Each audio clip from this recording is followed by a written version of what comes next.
વ્યતિકરણ. વ્યતિકરણ સમજતા પહેલા આપણે જોઈએ સંપાતપણાનો સિદ્ધાંત.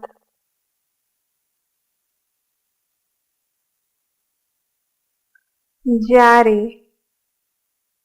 માધ્યમનો કોઈ એક કણ એકી સાથે બે કે બેથી વધારે તરંગોની અસર હેઠળ આવે છે, એટલે કે કોઈ કણ પાસે બે કે બે કરતા વધારે તરંગો સંપાત થાય છે, ત્યારે સંપાતપણાના સિદ્ધાંત અનુસાર તે કણનું સ્થાનાંતર તે દરેક તરંગ વડે ઉદ્ભવતા સ્વતંત્ર સ્થાનાંતરોના સદિશ સરવાળા જેટલું હોય છે. આપણે આ સિદ્ધાંતને સૌપ્રથમ સમજીએ. જો કોઈ કણ હશે એ બે તરંગો એક જ સ્થાને સંપાત થતા હોય, એટલે કે કોઈ એક કણનું સ્થાનાંતર આ રીતે ઉર્ધ્વ દિશાની અંદર 1 સેન્ટીમીટર જેટલું હોય અને બીજું જે કણ છે તેનું સ્થાનાંતર ઉર્ધ્વ દિશાની અંદર આ રીતે 3 સેન્ટીમીટર જેટલું હશે, તો બંનેનું પરિણામી જે તરંગ હશે એ પરિણામી સ્થાનાંતર 1 + 3 એમ આપણને 4 સેન્ટીમીટર જેટલું મળે છે. હવે જો કોઈ કણ આ રીતે 1 સેન્ટીમીટર ઉર્ધ્વ દિશામાં સ્થાનાંતર કરે અને 2 સેન્ટીમીટર જેટલું અધો દિશામાં સ્થાનાંતર કરે, તો તેનું આપણને 1 - 2 એટલે કે -1 એટલે અધો દિશાની અંદર આપણને 1 સેન્ટીમીટર જેટલું સ્થાનાંતર મળે છે, અને સંપાતીકરણ કહેવામાં આવે છે. એ જ રીતે 1 સેન્ટીમીટર જેટલું ઉર્ધ્વ દિશામાં, 3 સેન્ટીમીટર જેટલું અધો દિશામાં, તો -2 સેન્ટીમીટર, 1 - 3 તો -2 સેન્ટીમીટર જેટલું આપણને અધો દિશામાં 2 સેન્ટીમીટર એનું સ્થાનાંતર મળે છે. હવે જોઈએ વ્યતિકરણ એટલે શું. તો બે કે બે કરતા વધારે, અહીંયા તો 1 અને 2 જ હતા, 1 અને આ બીજું, એમ 1 અને 2 જ હતા, પણ 2 કે 2 કરતા વધારે તરંગોના સંપાતીકરણને લીધે ઉદ્ભવતી ભૌતિક અસરને વ્યતિકરણ કહે છે. અહીંયા બે તરંગોનું સંપાતીકરણ કરવામાં આવે અને તેમને કારણે ઉદ્ભવતી જે ભૌતિક અસર છે તેને વ્યતિકરણ તરીકે ઓળખવામાં આવે છે. બે તરંગોને કારણે ઉદ્ભવતું વ્યતિકરણ. ધારો કે બે બિંદુવત ઉદ્ગમો S1 અને S2 જેમની પ્રારંભિક કળા φ1 અને φ2 હોય તેવા બે હાર્મોનિક તરંગોનું ઉત્સર્જન કરે છે. આકૃતિમાં દર્શાવ્યા અનુસાર તેઓ એક સાથે બિંદુ P છે એના પર સંપાત થાય છે.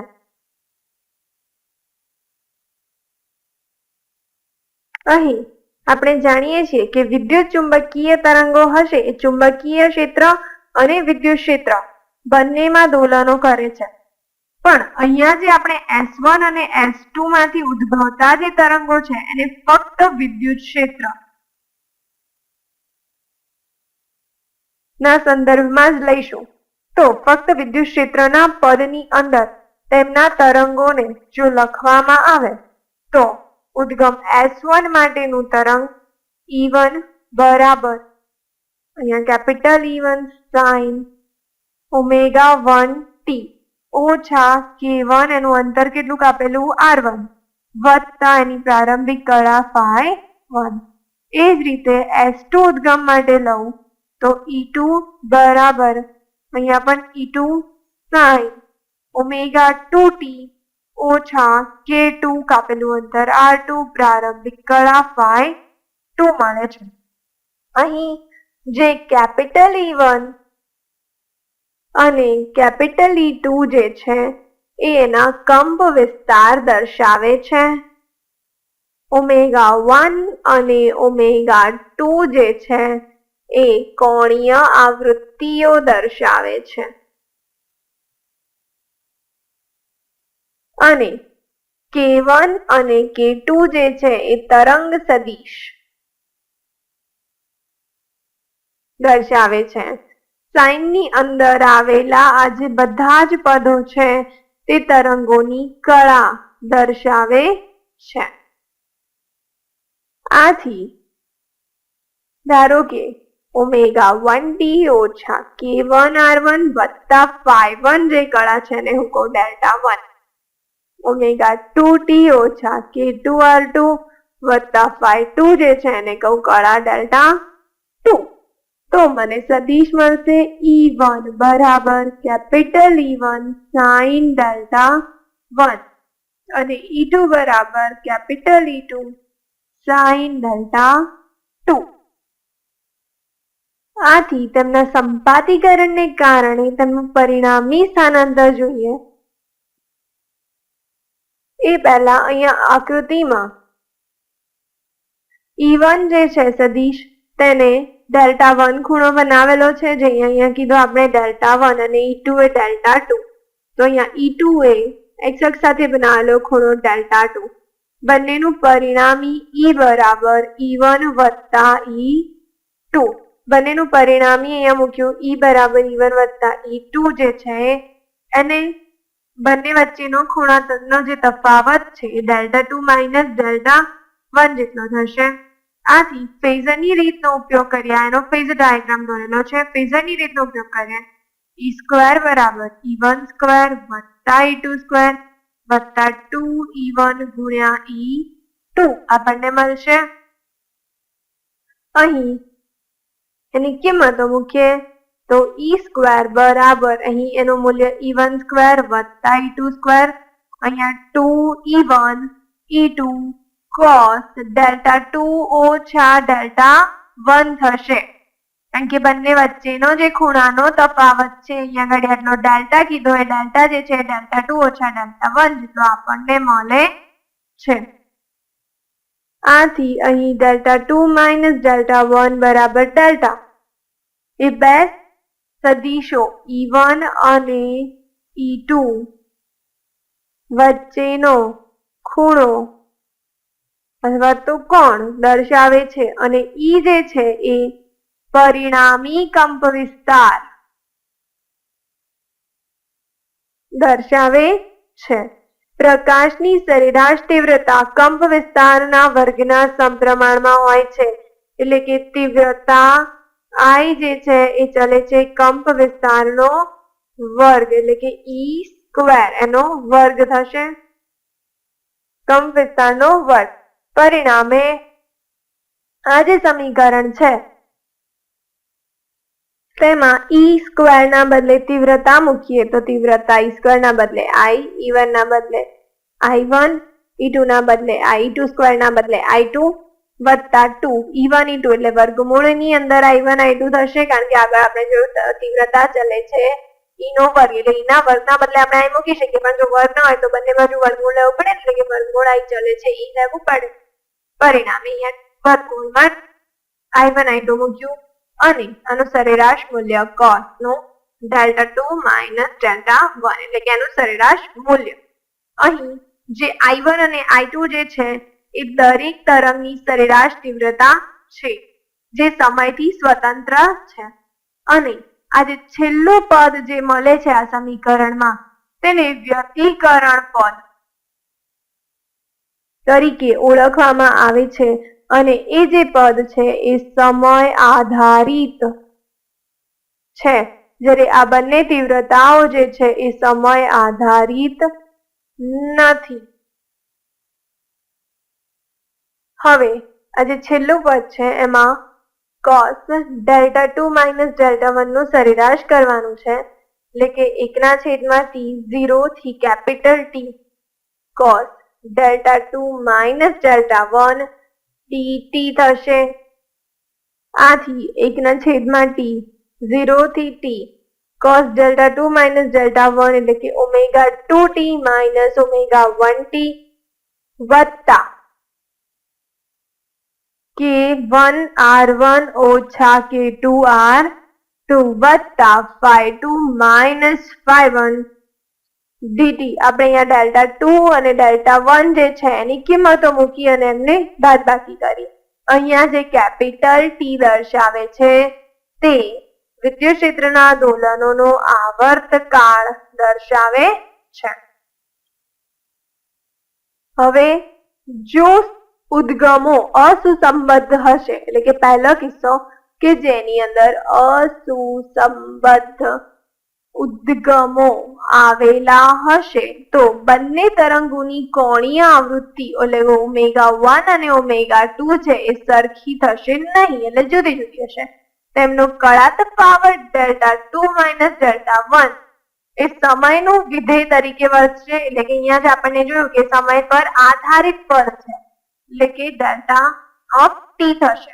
આથી આ જે સમીકરણ છે એ cos Δ2 માઇનસ Δ1 0 થી t 1/t 0 થી t cos Δ dt આપણને મળશે. એક પૂર્ણ આવર્તકાળ દરમિયાન આ જે છે એ cos અને sin વિધેય હશે તો તેમનું સંકલન sin અને cosine નું સંકલન આપણને 0 મળે છે. આથી આ જે પદ છે એ 0 થઈ જશે અને જે તીવ્રતા જે છે I બરાબર I1 વત્તા I2 એની પાછળ આ જે પદ આવતું હતું 2 વર્ગમૂળની અંદર I1 I2 cos Δ2 માઇનસ Δ1 એ પદ 0 થઈ જશે એટલે કે અસુસંબદ્ધ ઉદ્ગમો હશે તો તીવ્રતા પરિણામી તીવ્રતા I બરાબર આપણને I1 વત્તા I2 જેટલું જ મળે છે અને આ ફક્ત અસુસંબદ્ધ ઉદ્ગમો માટે સાચું છે. હવે જોઈએ સુસંબદ્ધ ઉદ્ગમો માટે. સુસંબદ્ધ ઉદ્ગમોની કોણીય આવૃત્તિ ω1 અને ω2 સરખી હશે તેમજ તેમની પ્રારંભિક કળાનો તફાવત phi2 માઇનસ phi1 જે છે એ અચળ હશે. હવે એનું મૂલ્ય તો અચળ જ હોવાનું છે, પરિણામે તેનું મૂલ્ય આપણે 0 પણ લઈ શકીએ છીએ એટલે કે જો phi2 અને phi1 સરખું હશે તો phi2 માઇનસ phi1 તો આપણને 0 મળી જશે. હવે આપણે જાણીએ છીએ કે વેગ v બરાબર આવૃત્તિ f ગુણ્યા તરંગ લંબાઈ લેમ્બડા બરાબર ઓમેગા કોણીય આવૃત્તિ ઓમેગા ના છેદમાં તરંગ સદિશ k વડે પણ આપણે લખીશું. અહીં જે તરંગ સદિશ k1 અને k2 છે તેમને સમાન લઈને કોઈ તરંગ સદિશ k જ લેવામાં આવે તો cos Δ2 માઇનસ Δ1 માં જે ω2 માઇનસ ω1 વાળું પદ હતું એ 0 થઈ જશે અને ફક્ત k1r1 વાળું લઈએ તો 1/t0 to t cos phi2 minus phi1 પણ 0 થઈ ગયું અને આના કારણે ω2 માઇનસ ω1 વાળું પદ પણ 0 થઈ જશે. ફક્ત cos k r2 minus r1 વાળું પદ આપણી પાસે રહેશે. આથી 0 થી t cos t ટી ની સાપેક્ષે સંકલન છે અને અહીંયા તો આ પદમાં ટી છે જ નહીં એટલે આખું પદ બહાર આવી જશે કે r2 ઓછા r1 0 થી t નું સંકલન dt. આનું જે સંકલન મળે એ t મળે એટલે કે t ઓછા 0 અહીંયા t કેન્સલ થઈ જશે અને cos delta 2 minus delta 1 નું સરેરાશ મૂલ્ય cos કે r2 ઓછા r1 જેટલું આપણને મળે છે. હવે તેમની તીવ્રતાઓ જે છે i1 અને i2 ને કોઈ તીવ્રતા i' લેતા એટલે કે બંનેને સરખી i' લેતા તો પરિણામી તીવ્રતા i બરાબર i1 ના બદલે i' i2 ના બદલે i' વત્તા 2 વર્ગમૂળની અંદર i1 i2 ના બદલે i' ગુણ્યા i'. cos નું પદ cos અહીંયા જોયું ને કે r2 ઓછા r1 i1 વત્તા i' વત્તા i' 2i' વત્તા 2 i' નો વર્ગમૂળ કેન્સલ 2i' cos કે r2 ઓછા r1 આમાંથી 2i' ને સામાન્ય નીકાળીએ તો 1 પ્લસ cos કે r2 ઓછા r1 થશે. 2 વડે ગુણું 2 વડે ભાગું આથી અહીંયા હું 2 વડે ગુણીશ તો આવશે 2 ગુણ્યા 2 4 ના છેદમાં 4 1 પ્લસ cos થીટા બાય 2 જે છે એ આપણને cos સ્ક્વેર થીટા બાય 2 આપે. આ શું છે 1 પ્લસ cos થીટા બાય 2 બરાબર cos સ્ક્વેર થીટા બાય 2. અહીંયા આખું આ થીટા લઈ લઈએ કે r2 ઓછા r1 ને આથી આપણને મળશે અહીંયા મેં 2 વડે ગુણીને 2 વડે ભાગ્યા છે એટલે અહીંયા છેદમાં 2 આવશે આથી 4i' cos સ્ક્વેર થીટા એટલે કે r2 ઓછા r1 ના છેદમાં 2 આપણને મળે છે. અહીં 4i' ના બદલે કોઈ તીવ્રતા i0 લખી દઉં તો તીવ્રતા i બરાબર i0 cos સ્ક્વેર કે r2 ઓછા r1 ના છેદમાં 2 મળશે. અહીં જે કે r2 ઓછા r1 જે છે તેને સંપાતીકરણને કારણે અનુભવતા તરંગોનો કળા તફાવત કહે છે કે r2 ઓછા r1 ને કહેવાય કળા તફાવત.